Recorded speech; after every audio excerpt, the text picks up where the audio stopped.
Thank you, Mr. Chairman. Mr. Secretary, I strongly support the views Chairman Baucus has expressed today to, starting tomorrow at the Healthcare Summit, put these federal healthcare tax rules on the table. It is clear to me that Democrats and Republicans alike agree that these rules are a $250 billion monument to regressivity and inefficiency. And if you do what Chairman Baucus has suggested today, it seems to me you get a twofer. One, you get savings immediately on the health care side while still protecting the middle class and honoring the President's promise that people can keep the coverage they have. And second, you're going to get savings in the future because you change people's behavior. So in the future, President Obama and other presidents won't have to come back and say, we need money from non-health care accounts to fund health care. Now, you've said you're going to study this. That's constructive.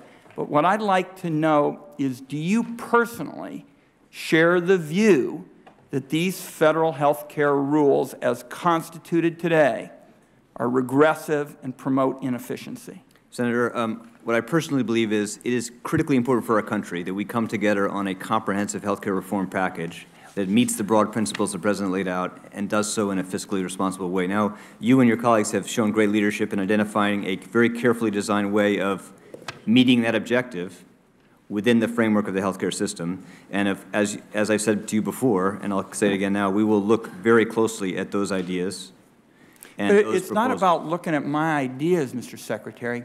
Economists, senators, I mean, it is almost a universally held opinion now in terms of the scholarship in this area that these rules are regressive and promote inefficiency. I just want to know if you disagree with those kinds of arguments. Well, I think whether it's Milton Friedman, right, whether it's Bob Greenstein, I mean, literally across the political spectrum, people agree with this. Senator, I agree. There is broad support among economists for what you laid out. I agree with that. I think what we want to do is fix this.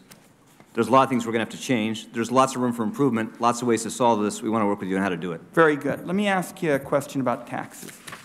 In the last decade, there have been thousands and thousands of changes in the tax law. It comes to 3 for every working day now. And it's very harmful to businesses who need certainty and predictability to grow to face this relentless blizzard of tax law changes. Are you at all concerned about how the effect of the many more tax changes you propose now will impact businesses that want to grow in 2009, knowing that they're going to face more proposed changes in 2010 when tax reform comes along? Senator, I do agree with you that there are a wide range of aspects of our tax code that add to uncertainty, and that uncertainty makes it hard for businesses to make decisions, long-term decisions. I completely agree with you about that. And as we work together towards ways to improve our overall tax system, tax code, addressing that question will be a critically important thing. The most important thing we face today is to get recovery on track, figure out a way to make these long-term improvements in healthcare, education, energy, infrastructure in ways that are fiscally responsible. The budget proposes a very comprehensive set of changes designed to achieve that. It's not going to satisfy everybody. It will come with other concerns, but we think as a whole, this package of changes will improve our fundamentals as a country and leave the economy in a stronger position going forward. Now, the budget doesn't solve all problems. There are a whole range of other features of our tax code that are not addressed in this budget that we would like to build consensus on addressing. And I hope we have the chance to begin that process with this committee and your colleagues in the Congress. I hope you will also say with your tax changes, though, that you're really setting the table for tax reform in 2010.